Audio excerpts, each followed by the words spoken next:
सो आइए अगर समय होता है कि हम परमेश्वर के नाम से धन्यवाद देंगे, तो एक गवर्नमेंट से उसके नाम की आराधना महिमा करते हैं और उसके वचन के तहत हम कुछ बातों को पढ़ेंगे और फिर उसके बाद फिर हम परमेश्वर के नाम की महिमा के लिए गीतों को गाएंगे। सो आइए हम सब एक साथ मिलकर परमेश्वर के वचन में से ध्यान से सुने और पढ़ें या देखें या प्रार्थना के रूप में जुड़ने पाएंगे। भजन संहिता 54 और उसका पहला और दूसरा पद इस प्रकार से लिखा है। हे परमेश्वर, अपने नाम के द्वारा मेरा उद्धार कर और अपने पराक्रम से मेरा न्याय कर। हे परमेश्वर, मेरी प्रार्थना सुन ले और मेरे मुंह के वचन की ओर कान लगा। परमेश्वर अपने वचन के तहत अपने सामर्थ के रूप में दाऊद वचन कहता है, इस प्रकार से विनती करता है, परमेश्वर मेरी प्रार्थना को सुन और मेरे जीवन के ऊपर या मेरी प्रार्थनाओं के ऊपर कान लगा। परमेश्वर हमारा प्रार्थना को सुनने वाला परमेश्वर है। बड़े विश्वास के द्वारा हम इस बात को प्रार्थना के रूप में रखते हैं। आइए मिलकर प्रार्थना करें। महान अजिंक्य कार्य पिता परमेश्वर, आपके नाम को हम धन्यवाद देते हैं पिता, आपकी दया के लिए, आपके अनुग्रह के लिए, आपके सामर्थ्य के लिए, आपके प्रभुता के लिए पिता परमेश्वर। तो हमारा राजाओं का राजा, प्रभु का प्रभु पिता, दाऊद राजा जिस प्रकार से पिता धन्यवाद से साथ में रखता है, वचन के रूप में कहता है, हे परमेश्वर, अपने नाम के द्वारा मेरा उद्धार कर। प्रार्थना करते पिता, हम सबों का उद्धार करता केवल हमारा प्रभु यीशु मसीह है। सो आज इस पवित्र रविवार के दिन के समय के ऊपर पिता, आपके नाम की महिमा के तहत और पिता परमेश्वर आपकी खोज के तहत पिता, हम हमारे जीवन को तेरे समझ रखते हैं कि इसका अगुवाई कर, संभाल और अपने प्रभु का करे उद्धार करता प्यारे बेटे प्रभु यीशु मसीह के नाम से मांगते हैं। सुने कबूल की जिस प्रार्थना को आमीन। आइए हम परमेश्वर के नाम की महिमा के लिए गीत गाएंगे। 155 ईश्वर शरीफ के पास 155 नंबर का गीत आपकी गीत की पुस्तक में से है। उसे हम साथ में मिलकर एक साथ खड़े होंगे, हम उसके नाम की महिमा को करेंगे और गाएंगे। 155 नंबर का गीत है। आइए अपने स्थानों में खड़े हो जाए। इस गीत की पुस्तक में Thank you.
की किताब के पहले पृष्ठ में इस प्रकार से पाया जाता है।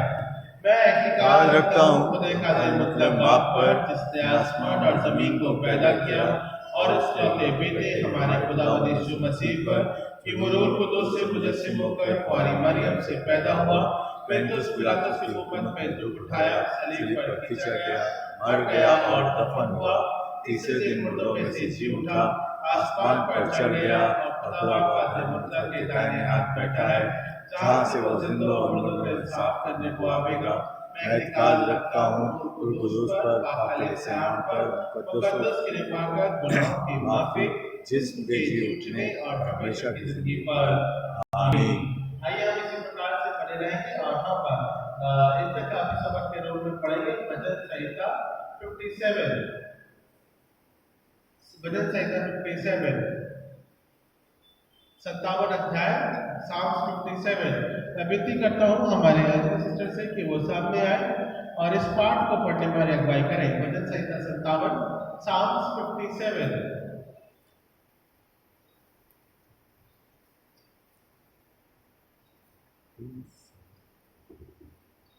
भजन संहिता छुटकारे के लिए प्रार्थना। हे परमेश्वर, मुझ पर अनुग्रह कर, क्योंकि मैं तेरा शरणागत हूँ, और जब तक ये विपत्तियाँ निकल न जाए तब तक मैं तेरे पंखों के तले शरण लिए रहूँगा। मैं परम प्रधान परमेश्वर को पुकारूंगा, परमेश्वर को जो मेरे लिए सब कुछ सिद्ध करता है। परमेश्वर स्वर्ग से भेजकर मुझे बचा लेगा, जब मेरा निकलने वाला निंदा कर रहा हो। परमेश्वर अपनी करुणा और सच्चाई प्रकट करेगा। मेरा प्राण सिंहासनों के बीच में है, मुझे जलते हुओं के बीच से लेटना पड़ता है, अर्थात ऐसे मनुष्य के बीच में जिनके दांत बर्छी और तीर हैं और उनके अजीब तेज तलवार है। हे परमेश्वर, तू स्वर्ग के ऊपर अति महान और तेजोमय है, तेरी महिमा सारी पृथ्वी के ऊपर फैल जाए। उन्होंने मेरे पैरों के लिए जाल लगाया, मेरा प्राण ढला जाता है, और उन्होंने मेरे आगे गड्ढे खोद, परंतु आप ही उसमें गिर पड़े। हे परमेश्वर, मेरा मन स्थिर है, मैं गाऊंगा परंतु भजन कीर्तन करूंगा। हे मेरी आत्मा जाग जा, हे सारंगी और वीणा जाग जाओ, मैं भी पाँव पड़ते ही जाग उठूंगा। हे प्रभु, मैं देश देश के लोगों के बीच तेरा धन्यवाद करूंगा, मैं राज्य के लोगों के बीच तेरा भजन गाऊंगा। क्योंकि तेरी करुणा स्वर्ग तक बढ़ी है और तेरी सच्चाई आकाश मंडल तक पहुंचती है। हे परमेश्वर, तू स्वर्ग के ऊपर अति महान है, तेरी महिमा सारी पृथ्वी के ऊपर फैल जाए। आइए हम